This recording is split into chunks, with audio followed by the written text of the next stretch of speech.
Well, the brother from Harlem is back.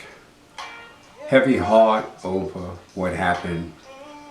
Martin Luther King's assassination. The destruction of 125th Street, historical as it was. I look around now at Harlem, at 125th Street. I'm seeing it work on mending itself, but it hadn't.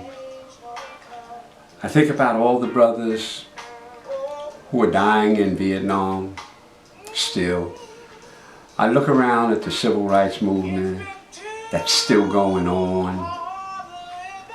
And I look back and I ask myself, why? We've destroyed a lot of things on 125th Street. In the name of what? What cause? Was his assassination the reason to burn down 125th Street, to loot it, to firebomb it, to put people out of their homes and displace them? See, what a lot of people didn't understand was, back in those days, 125th Street, they had merchants on the lower level, but they had people living over it. Now, these people were displaced. The merchants, some of them rebuilt with the insurance money that they got. Some of them didn't. So here we are with the multitude of stores that were there once upon a time. They're not there anymore. The world opened up bigger after his assassination. Entertainers could now play clubs that they didn't play before. Before they just played the Chitlin circuit, which is mainly black clubs in black areas. Now they went downtown, they played the Rainbow Room, they went out to Vegas. So they were everywhere now. So here we are on 125th Street.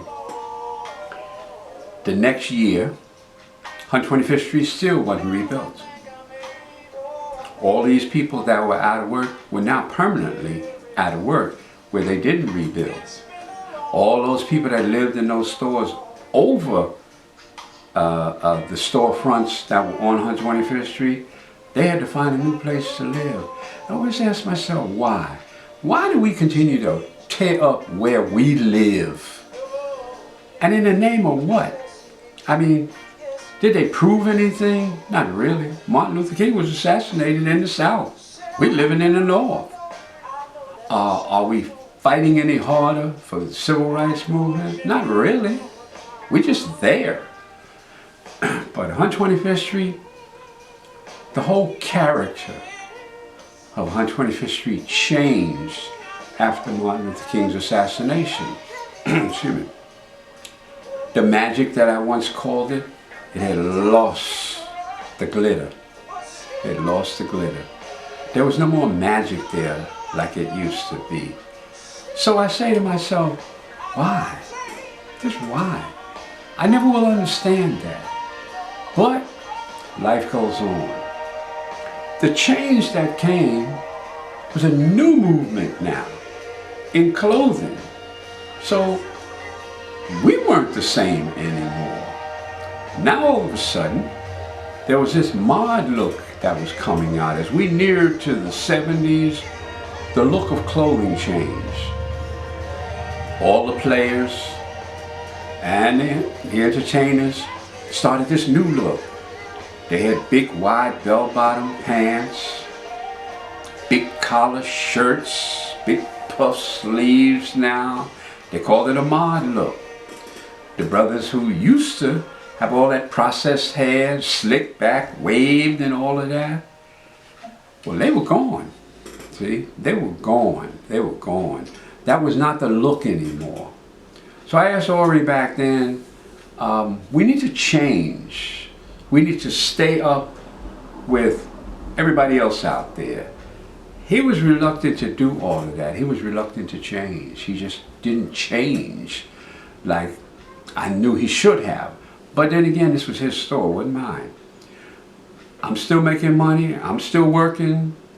I didn't lose any money. I lost a lot of money as far as the tips I used to get from the hustlers, because the hustlers stopped coming. Now, they didn't just, one day nobody came anymore, but they started buying less and less of those hot color suits. They were buying more and more of these wide bell-bottom pants made out of drapery material and tapestry. And they were wearing those big long collar shirts, and their hair, the afros were out here, and everybody had an afro, male, female. They were rocking them back then, because as we rolled into the 70s, whole new look. So the change was there again. And I say to myself,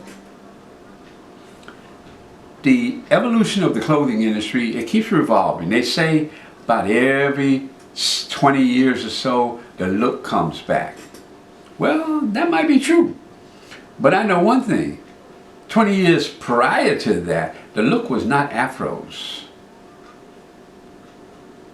It was not afros. But now we're into that natural look. We were more natural. Power to the people. Like I say, the Black Panther movement was a movement as well. After Martin Luther King's assassination, you start hearing more about the powers of. Martin Luther King talked about turning the other cheek. The movement now was, we're not going to turn our cheek. You hit me, I'm going to hit you back. So this was a change. Now in Harlem, you got to remember, Harlem was, at that particular time, the largest concentration of people of color in America. The largest concentration. So now all of a sudden, there was an anger that was out there. It wasn't an anger before. Now it was an anger. The people were angry. What was happening in the South, now the people up north were starting to understand this. See, the difference is we could go places, we could buy things. Your money got you anywhere you wanted to go back in those days. In the South, they didn't even want your money. Up there, they wanted our money. Oh, they wanted our money. So, you know, I look back at those days and I look at the change on 125th Street. You know, Martin Luther King had been dead for a while. But I always tell this story. I'm going to tell it again, because I ain't scared of nobody. Martin Luther King, I ran track when I was growing up. And you got 4 legs in track. You got lead off leg, you got the second leg, you got the third leg, and you got the anchor leg that brings it home. Let me say this. Martin Luther King was the second leg of the great relay team of our Emancipation Proclamation. Medgar Evers was the lead-off leg, because he started this bigger movement on civil rights. And when he was slain, Martin Luther King took the second leg. He was the second leg of it. When he was slain, when Martin Luther King was slain, nobody stepped in to take the third leg, and nobody was there to bring it home, like a good relay team should. So, I call it like it is. Martin Luther King had a lot of good guys that were by his side when he got assassinated. Not one of them. They know who they are.